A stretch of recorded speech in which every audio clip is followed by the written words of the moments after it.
यानंतर बुलेटिनमध्ये तुम्हा सगळ्यांचं पुन्हा एकदा स्वागत। बातमी आहे पुण्यामधल्या राजा बहादूर मिल्स इथल्या किकी नावाच्या पबमध्ये शहरामधल्या नामांकित कॉलेजमधल्या तरुणींची फ्रेशर्स पार्टी आयोजित करण्यात आली होती आणि या पार्टीमध्ये शेकडो अल्पवयीन मुलांना सरसकटपणे मद्य विक्री सुद्धा सुरू होती।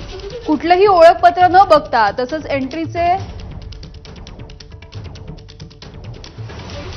रेकॉर्ड न तपासता ही पार्टी झालेली होती। अनेक कॉलेजमधली 17 ते 21 वयोगटामधल्या मुलांना या पब चालकांनी प्रवेश दिला असा आरोप करत महाराष्ट्र नवनिर्माण विद्यार्थी सेनेनं थेट ही पार्टी बंद पाडली। महाराष्ट्र नवनिर्माण सेनेच्या विद्यार्थी सेनेनं कार्यकर्त्यांच्या सोबत राज्य उत्पादन शुल्क विभागाचे अधिकारी सुद्धा या ठिकाणी पोहोचले होते आणि ही पार्टी त्यांनी बंद पाडली आहे।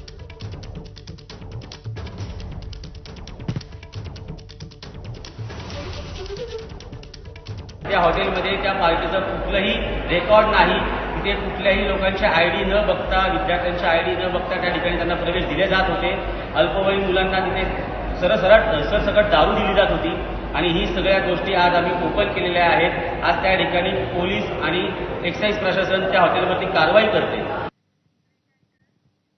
यानंतर